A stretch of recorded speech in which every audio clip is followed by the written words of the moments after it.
At the funeral, Jabari whispered "gold digger" while his mother examined Denise's cheap purse. His business partner laughed loudly. They didn't know her mother built this cathedral. They didn't know about the $85 billion inheritance. When the will was read publicly, Denise watched them crumble. Silence swallowed their mockery completely. The Cathedral of Grace stood like a monument to heaven itself, all white marble and stained glass that caught the morning light and turned it into rainbows across the floor. Hundreds of people filled the pews, dressed in their finest black, murmuring in hushed tones about the woman they'd come to honor. Catherine Wells had been more than a philanthropist. She'd been a legend, a woman who'd built empires from nothing and given back to everyone who needed her. And now she was gone.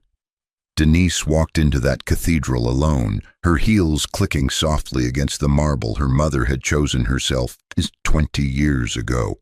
She wore a simple black dress, nothing fancy, nothing expensive, just black fabric that had seen better days, and shoes that were comfortable because they were old. Her purse was small, cheap, the kind you'd find at a discount store, and she carried it close to her body like it held something precious. Around her neck, barely visible above the neckline of her dress, hung a small silver locket. It was the only jewelry she wore. People noticed her immediately. Of course they did.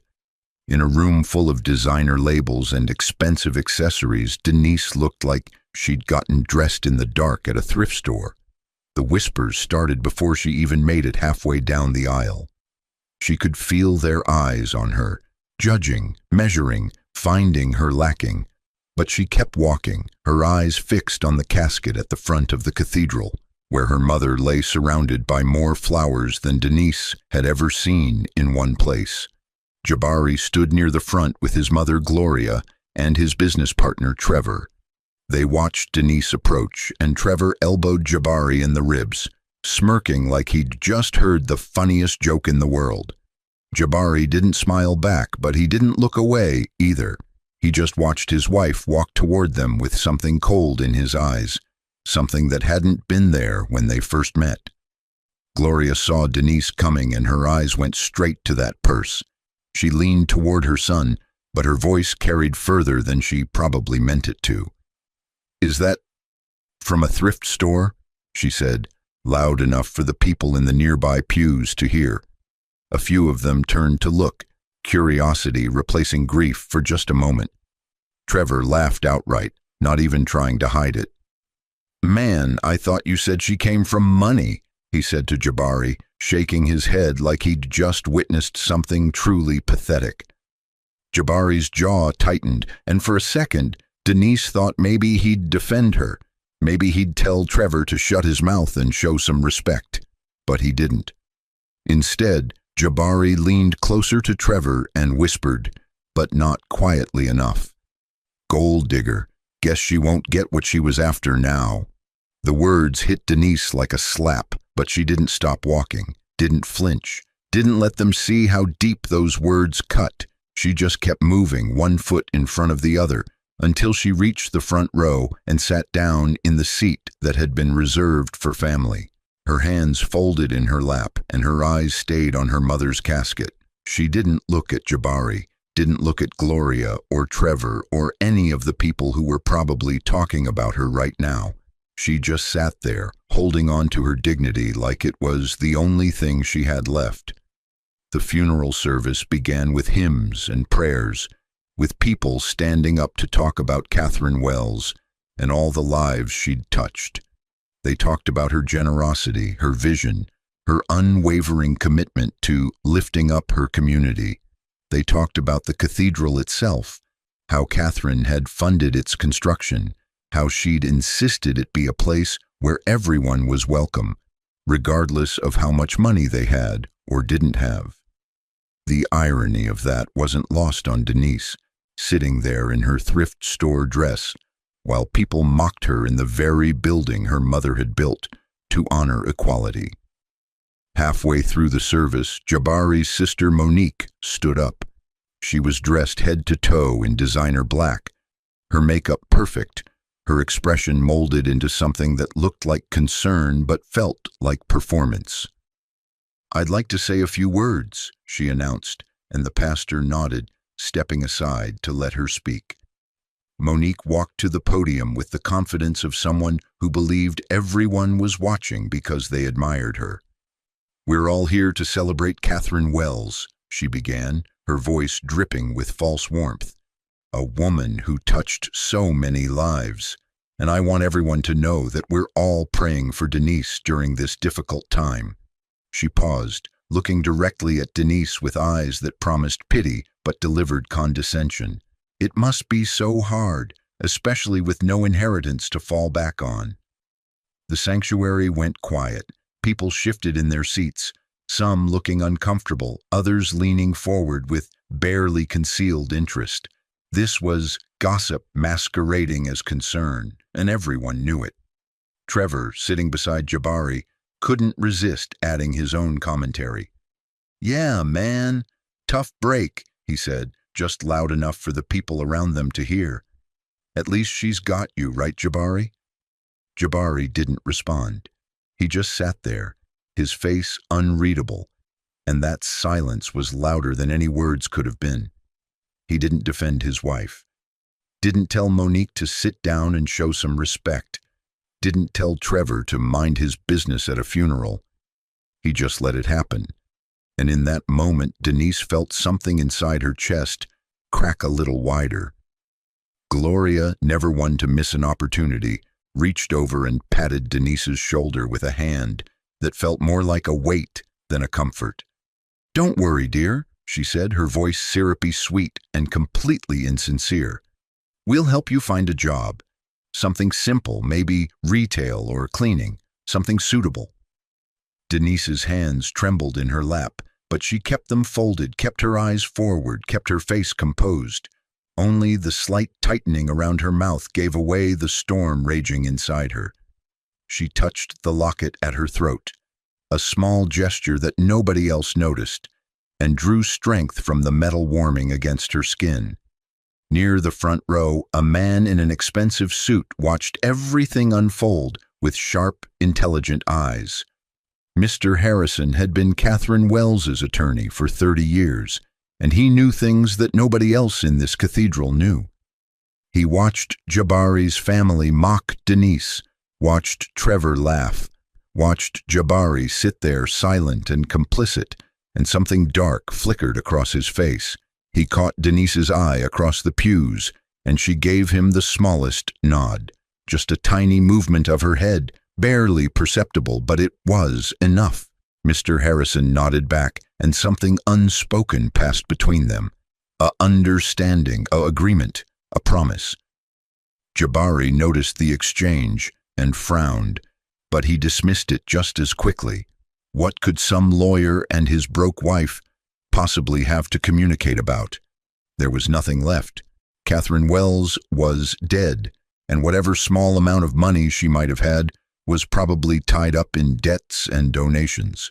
Denise was exactly what she appeared to be, a woman with nothing, married to a man who was rapidly realizing he'd made a mistake. The funeral ended with a final prayer and a procession past the casket.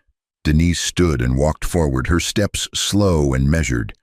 She placed her hand on the polished wood, leaned down, and whispered something that nobody else could hear. Then she straightened, touched her locket one more time, and walked away. She didn't cry. She didn't break down. She just walked, dignified and silent, while the people around her whispered and speculated about the poor widow with nothing to her name. 25 years earlier, in a small apartment on the other side of town, a young Denise sat at a kitchen table doing homework while her mother worked at the stove. Catherine Wells looked exhausted, the kind of tired that comes from working 3 jobs and still barely making rent. But her eyes were bright when she looked at her daughter. "How was school, baby?" she asked, stirring a pot of soup that would have to stretch for 3 days. Young Denise, barely 10 years old, looked up from her math problems. "It was good, Mama. Mrs. Johnson said I got the highest grade on the test." Catherine smiled, pride lighting up her worn face. "That's my girl, smart as a whip."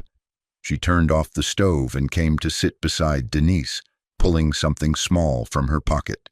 It was a silver locket, old and tarnished, but beautiful in its simplicity. "I want you to have this," Catherine said, placing it in Denise's small hand. "This was your grandmother's. She gave it to me, and now I'm giving it to you." Denise opened the locket carefully and found two tiny photographs inside. One of her grandmother, one of her mother, both of them young and hopeful. "It's beautiful," she whispered. "It's more than beautiful, baby. It's a reminder. Never forget where you came from. Never forget that hard work and humility are worth more than gold." Catherine clasped the locket around Denise's neck, her fingers gentle. "You see how we live right now?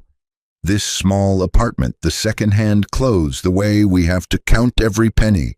Denise nodded, suddenly feeling ashamed of their poverty in a way she never had before. "Don't you ever feel bad about this," Catherine said firmly, reading her daughter's expression. "Mama, why do we live like this if you work so hard?" Denise asked, the question that had been building in her young mind for months, finally breaking free. Catherine pulled her daughter close, holding her tight. "Because I'm building something bigger than us, baby, something that will last forever. Right now, I'm working these 3 jobs, saving every penny I can, learning everything I need to know. And one day, you're going to see what I've been building. But until then, we live humble. We live quiet. We don't announce ourselves to the world, because real wealth doesn't need to make noise." Young Denise didn't fully understand then, couldn't grasp the magnitude of what her mother was teaching her, but she held on to that locket like it was made of diamonds, and she never took it off. The years passed, and Catherine's empire grew in silence. She invested wisely, built businesses that helped communities, created jobs, funded schools and churches and hospitals. She never flaunted her wealth, never wore expensive clothes or drove fancy cars. She lived modestly and gave generously, and she taught Denise to do the same.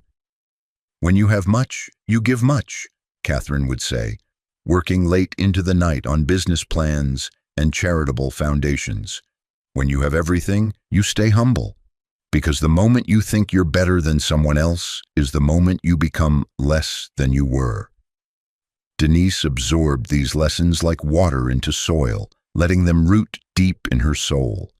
She watched her mother build the Cathedral of Grace, watched her fund community centers and scholarship programs, watched her change lives without ever asking for recognition. And through it all, Denise wore that silver locket and remembered where she came from. 5 years before her mother's death, Denise met Jabari at a community event in the neighborhood where she'd grown up. She was working as a teacher then, living in a modest apartment, driving an old car that got her where she needed to go. Catherine had taught her to test people, to see who would love her when she appeared to have nothing.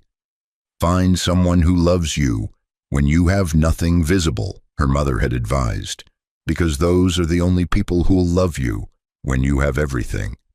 Jabari seemed kind at first, ambitious but grounded, working hard to build his own business, talking about his dreams with passion and energy. He didn't seem to care that Denise drove an old car or lived in a small apartment. He said he loved her for who she was, not what she had, and Denise wanted to believe him. She wanted to believe she'd found someone who passed her mother's test. She never told him about her mother's wealth. Catherine approved of the secrecy. "Test his heart first," she said, when Denise asked if she should tell Jabari the truth. "See who he is when he thinks you have nothing, because that's who he really is." So Denise waited and watched, and over the 5 years of their relationship and 3 years of marriage, small cracks began to show in Jabari's facade. Comments about why she didn't want a bigger house. Questions about why her mother, who supposedly had money, never helped them out. Comparisons to Trevor's wife, who had a trust fund and designer everything. The cracks were small at first, barely noticeable, but they were there. 2 weeks before Catherine's death, Denise sat by her mother's hospital bed, holding her frail hand while machines beeped softly in the background. Catherine's illness had come suddenly, aggressively, and they both knew there wasn't much time left. "They'll mock you at my funeral," Catherine said, her voice weak but clear. "Let them. The truth will speak louder than their cruelty." Denise's tears fell freely in the privacy of that hospital room. "Mama, why can't I just tell Jabari about everything? Why can't I?" "Because now you know who he really is," Catherine interrupted gently. "And knowledge is power, baby. You've seen how he acts when he thinks you have nothing. You've heard his comments, felt his disappointment. That's the real him, the man without the mask." "But I love him," Denise whispered, even though saying it out loud made her feel foolish. "I know you do, baby, but love isn't enough when it's only coming from one direction. You deserve someone who loves all of you, not just the idea of you." Catherine squeezed her daughter's hand with what little strength she had left. "I've left instructions with Mr. Harrison. Everything is arranged. You just have to be strong for a little while longer. Can you do that for me?" Denise nodded, wiping her eyes. "I can do it, Mama." "That's my girl. Remember what I taught you. Real wealth moves in silence. Real power doesn't need announcement. And real love never needs to prove itself by tearing others down." Catherine smiled, the same smile Denise remembered from childhood, full of warmth and wisdom. "You're going to be just fine, baby. Better than fine. You're going to be free." 3 days later, Catherine Wells passed away quietly in her sleep, leaving behind an empire that the world knew about and a daughter that the world had underestimated. The reception after the funeral was held in the cathedral's community hall, a vast space with high ceilings and windows that let in streams of afternoon light. Tables were set up with food and drinks, and people gathered in clusters, talking in low voices about Catherine's legacy and the impressive turnout. Denise stood near the back, holding a glass of water she hadn't drunk from, watching Jabari and his family hold court near the center of the room. Gloria was in her element, surrounded by friends and acquaintances, her voice carrying across the hall as she talked about poor Denise with theatrical sympathy. "It's just so sad," she was saying, shaking her head. "The girl has absolutely nothing now. Catherine was wonderful, of course, but she gave everything away to charity. There's nothing left for family." Monique chimed in, standing beside her mother with the same performative concern. "We're going to have to help her, obviously. She's family, even if she married into it under questionable circumstances." Trevor and Jabari stood slightly apart from the women, drinks in hand, talking in voices that were supposed to be quiet, but weren't. "Man, you can do better," Trevor was saying, his eyes scanning the room. "My cousin Angela is single, successful, runs her own marketing firm. You should meet her." Jabari didn't disagree. He just took a long sip of his drink and said nothing, which was its own kind of agreement. Denise heard every word. She stood there, invisible in her cheap dress, and absorbed their betrayal like poison into her bloodstream. Part of her wanted to scream, to tell them all the truth right then and there, to watch their faces crumble. But her mother's voice echoed in her mind. "Let them. The truth will speak louder than their cruelty." So, she stayed quiet and waited. Later, when the crowd had thinned, Denise found Jabari in one of the cathedral's corridors, standing by a window, looking out at the city beyond. She approached him slowly, her footsteps echoing in the empty hallway. "You didn't defend me," she said, her voice steady despite the pain crushing her chest. "Not once today. Not when your mother mocked my purse. Not when Monique announced to everyone that I had no inheritance. Not when Trevor laughed at me. Not once." Jabari turned to look at her, and there was something hard in his eyes, something that hadn't been there when they first met. Or maybe it had always been there, and she'd just been too in love to see it. "What was I supposed to say?" he asked, his tone cold. "They're not wrong, Denise. Your mother left you nothing. She gave everything away to strangers while her own daughter—" "While her own daughter what?" Denise interrupted, her voice sharp. "While you lived like this." Jabari gestured at her dress, her shoes, her cheap purse. "I married you, thinking you came from something, thinking that eventually, when your mother passed, we'd have options.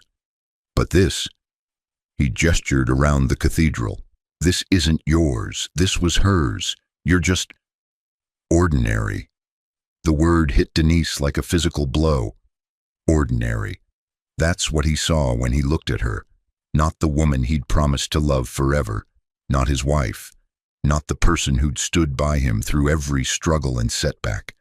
Just ordinary. Her hand went to the locket at her throat, and she held it like an anchor.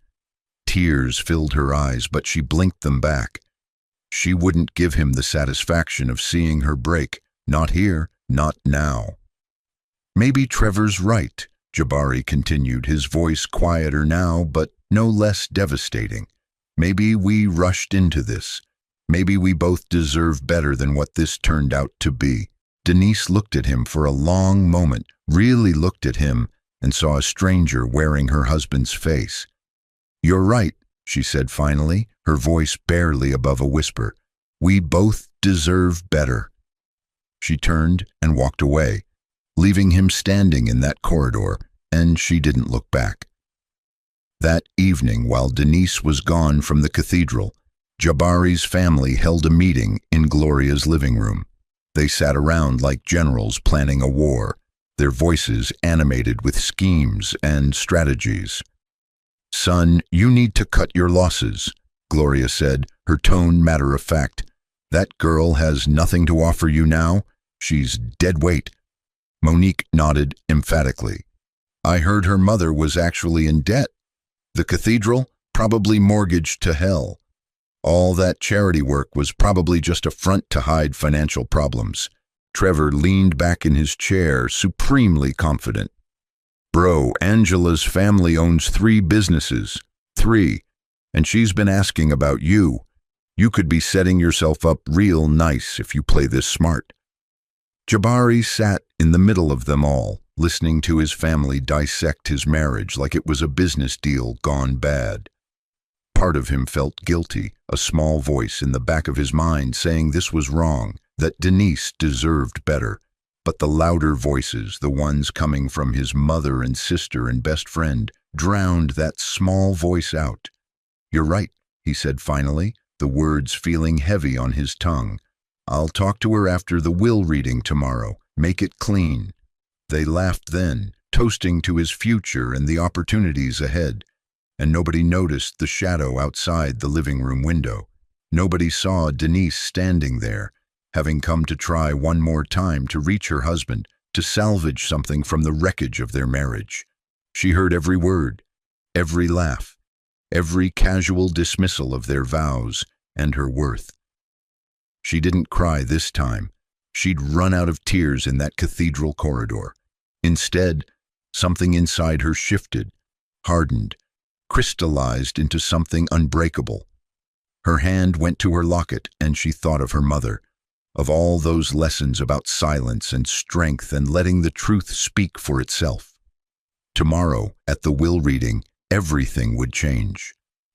That night, alone in her small apartment, Denise sat on her bed with the locket open in her palm.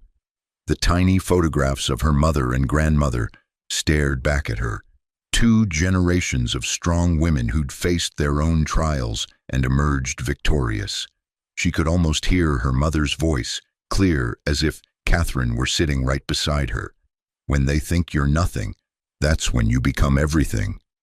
Denise closed the locket and fastened it around her neck. Tomorrow the world would see what her mother had built. Tomorrow everyone who'd mocked her would understand what real wealth looked like.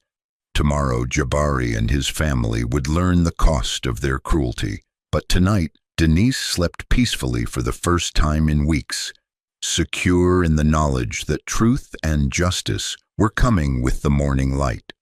The will reading was scheduled for 10 in the morning in the cathedral's conference room, a formal space with a long mahogany table and leather chairs. Jabari arrived early with his entire entourage. Gloria, Monique, Trevor, and a woman Denise had never met before, but recognized immediately as Angela. She was beautiful in an obvious way, dressed in designer everything, her confidence worn like expensive perfume. They settled into chairs on one side of the table, laughing and talking like they were at a social event, not the reading of a will. Mr. Harrison sat at the head of the table, his expression neutral, a thick folder in front of him containing documents that would change everything. Denise arrived last, slipping into the room quietly. She wore the same simple black dress from the funeral, the same worn shoes, the same cheap purse. She looked exactly like what they thought she was, a woman with nothing, grateful just to be included. Gloria saw her and put on a mask of sympathy that wouldn't fool anyone paying attention. "Oh, honey, you're here. How brave of you to come." Angela, apparently lacking even basic social awareness, approached Denise with a smile that was all teeth and no warmth. "I'm so sorry about your mother," she said, her voice dripping with false sweetness. "Jabari told me how close you were. It must be so difficult." Jabari looked uncomfortable, shifting in his seat, but he didn't tell Angela to back off, didn't defend his wife from this obvious intrusion. Monique couldn't resist adding her own commentary. "At least you'll always have the memories, right? Since there's nothing else." Trevor checked his watch ostentatiously. "Yo, Harrison, can we speed this up? Some of us have actual businesses to run." Through it all, Denise sat silently, her hands folded in her lap, her locket visible at her throat. She looked at each of them in turn, Gloria, Monique, Trevor, Angela, and finally Jabari, and something in her eyes made Jabari shift uncomfortably. She wasn't crying, wasn't begging, wasn't showing any emotion at all. She was just watching, waiting, knowing what was about to unfold. News cameras had been set up in the corner of the room. Catherine Wells had been famous enough, important enough, that her will reading was considered newsworthy. The reporters stood quietly, cameras rolling, ready to document whatever happened next. Mr. Harrison cleared his throat, drawing everyone's attention. "Thank you all for coming," he said, his voice formal and precise. "Catherine Wells left very specific instructions regarding the distribution of her estate, and it's my duty to carry out her wishes exactly as she stated them." He opened the folder and began reading. "To the Cathedral of Grace, I leave $50,000 for continued maintenance and community programming." He paused, looking up. "To the Northside Community Center, I leave $100,000 to continue their youth education programs." Gloria and Monique exchanged glances. 50,000 here, 100,000 there. It sounded like a lot to them, but it was nothing compared to what they'd imagined. Their expressions said what they were thinking. See, Catherine Wells was barely scraping by, giving away money she probably didn't even have. Mr. Harrison continued down the list, reading out smaller bequests to various charities and organizations. Each one was generous by normal standards, but none of them were earth-shattering. Trevor yawned openly. Angela checked her phone. They were bored, ready for this to be over so they could get on with their lives. Then Mr. Harrison's expression changed, just slightly. He looked directly at Jabari, and there was something almost like satisfaction in his eyes. "To my daughter's husband, Jabari Mitchell," he read, his voice clear and deliberate. "I leave $1. The room went completely silent. You could have heard a pin drop on that expensive carpet. "What?" Jabari's voice cracked on the word. Mr. Harrison didn't blink. Mrs. Wells specified the exact wording. I'll read it for you. I leave Jabari Mitchell exactly $1 so that he can never say I left him nothing when he gave my daughter nothing of true value. Gloria's mouth fell open. Monique gasped. Trevor's smirk vanished like smoke. Angela suddenly found somewhere else to look, but Mr. Harrison wasn't done. He turned to the next page, and his voice took on a different quality, something that sounded almost like triumph. And now to my beloved daughter, Denise Catherine Mitchell, who has proven herself worthy of everything I've built, through her humility, her grace, and her unwavering strength of character. He paused, and in that pause the world seemed to hold its breath. I leave my entire estate, valued at $85 billion, complete, dead, silence. Nobody moved, nobody breathed. The words hung in the air like they were written in fire, burning themselves into the consciousness of everyone in that room. 85? Gloria couldn't even finish the sentence. Mr. Harrison continued, his voice steady and professional, but Denise could hear the satisfaction underneath.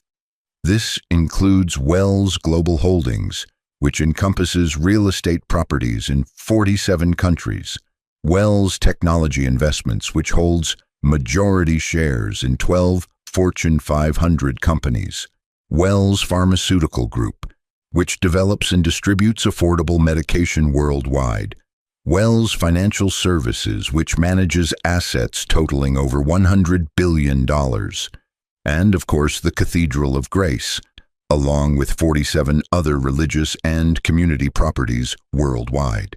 Trevor's jaw had actually dropped. Monique looked like she might faint. Angela had gone pale, slowly backing away from Jabari like he'd suddenly become radioactive. Jabari stammered, his whole world crashing down around him. That's not... Denise, you knew about this? For the first time since entering the room, Denise spoke. Her voice was calm, quiet, and absolutely devastating. My mother built empires while working 3 jobs, she said, standing up from her chair. She taught me that real wealth doesn't announce itself, that real power doesn't need validation, that the truest test of character is how you treat people when you think they have nothing to offer you.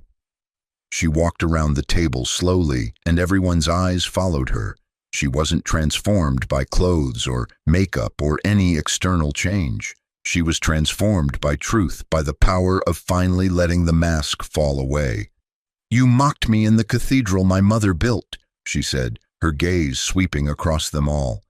Sat in seats my mother paid for, breathed air my mother purified with her generosity and vision.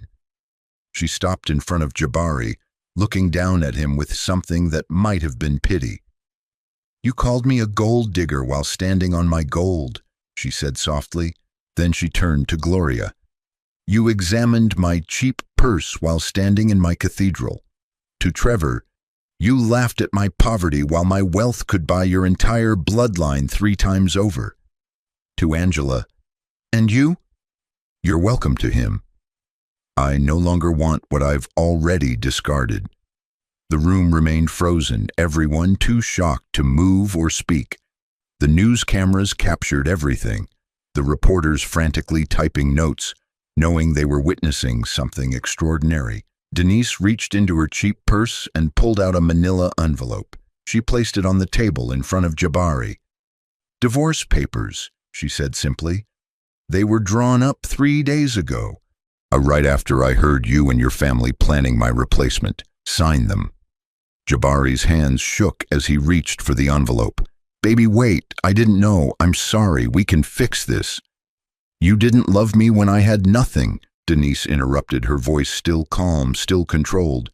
So you don't deserve me now that I have everything. Please, Denise, I love you. You loved the idea of me. You never knew the reality of me. She picked up her purse, nodded to Mr. Harrison, and walked toward the door. Security guards that nobody had noticed before stepped forward, ready to escort her out and keep everyone else in. Jabari fell to his knees, actually fell, his expensive suit crumpling against the carpet. "Don't do this, please, I'll do anything." Denise stopped at the door and turned back one last time. "You already did everything, Jabari. You showed me exactly who you are, and I believe you." Then she walked out, her head high, her dignity intact, leaving behind a room full of people who just realized they'd made the biggest mistake of their lives. The news broke within hours. "Billionaire widow mocked at mother's funeral" was the headline that went viral first, followed by "Family humiliates $85 billion iris at cathedral she owns." The footage from the will reading spread across social media like wildfire, everyone analyzing every moment, every cruel word, every dismissive gesture. Jabari's business collapsed almost immediately. Trevor called him 2 days after the will reading, his voice cold and businesslike. "Man, I can't be associated with you anymore. You understand, right? It's just business. You fumbled an $85 billion woman. That's not the kind of judgment I can be connected to." Angela blocked his number without explanation. His social media became a wasteland of mockery and judgment, thousands of strangers telling him he got exactly what he deserved. He tried calling Denise, but her number had changed. He went to the cathedral, but security removed him before he made it past the parking lot. His mother Gloria called him once, her voice tight with barely controlled rage. "Don't come home," she said. "You've embarrassed this entire family. How could you be so stupid? How could you not know?" "Nobody knew, Mama," Jabari said weakly. "She never told anyone." "That's the point," Gloria snapped. "A woman worth $85 billion walked among us looking ordinary, and you treated her like trash. What does that say about you, about all of us?" She hung up before he could answer. Monique's business lost clients within days. People called her office and canceled contracts, saying they couldn't work with someone who'd publicly mocked a grieving billionaire at her own mother's funeral. Her reputation, carefully built over years, crumbled in less than a week. Trevor's company faced boycotts. Social media users organized campaigns against his business, posting reviews about his lack of character, his cruel laughter at a funeral, his role in Jabari's betrayal. His investors got nervous and started pulling out. Even Angela's family, who'd never met Jabari, forbade her from seeing him. "We don't associate with people who make that kind of mistake," her father said firmly. "That man had everything and threw it away because he couldn't see value when it was standing right in front of him." The entire community turned against them. People who'd attended the funeral came forward with their own stories of how Jabari and his family had behaved, adding fuel to a fire that was already out of control. They became cautionary tales, examples of what happens when you judge people by their appearance instead of their character. 3 months after the will reading, Jabari waited outside Denise's office building. He'd lost weight, looked tired, desperate. He just wanted to see her, to talk to her, to explain or apologize or beg or whatever it took. Security had gotten good at spotting him and removing him, but today he got lucky. Denise emerged from the building, elegant in a tailored suit, surrounded by security, and she saw him. She could have walked past, could have had security remove him immediately, but instead she stopped and looked at him with something that might have been pity. "Denise, please," Jabari said, his voice breaking. "Just 5 minutes, that's all I'm asking."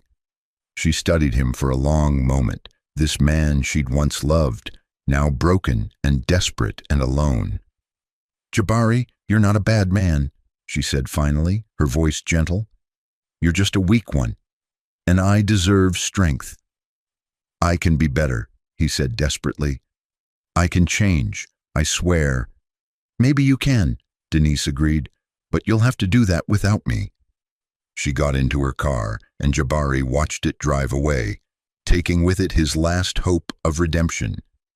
He stood there on the sidewalk, alone in a crowd of people rushing past, and understood that some mistakes can't be unmade, Some words can't be taken back, and some people, once lost, are lost forever. 6 months after her mother's death, Denise stood in a newly built community center in the neighborhood where she'd grown up.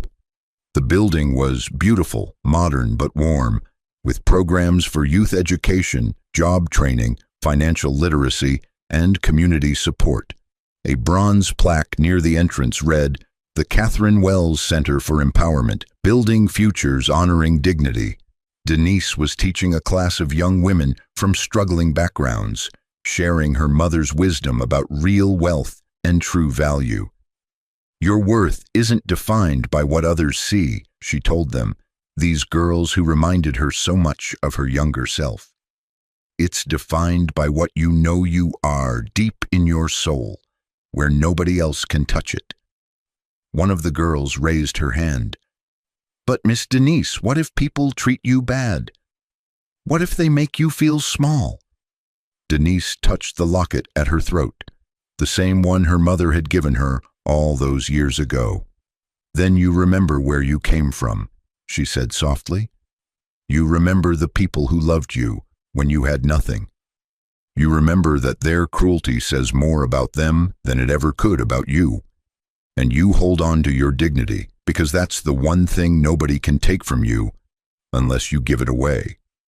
The girls listened with wide eyes, absorbing every word, and Denise saw her mother's legacy living on in them, not just the money or the buildings or the businesses, but the values, the lessons, the understanding that real power comes from within. Later that day, Denise visited her mother's grave. The headstone was simple despite the fortune behind it. Catherine Wells. She built in silence, gave in love, and left the world better than she found it.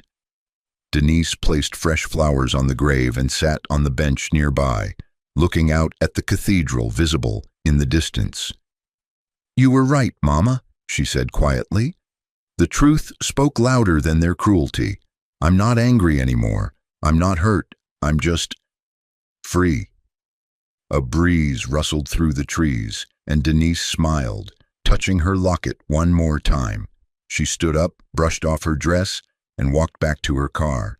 She had work to do, lives to change, her mother's vision to continue. She had purpose and peace and power that had nothing to do with the money and everything to do with who she'd become through the fire. She was her mother's daughter in every way that mattered, and that was worth more than all the billions in the world. Stay blessed, stay powerful. I'll see you in the next story.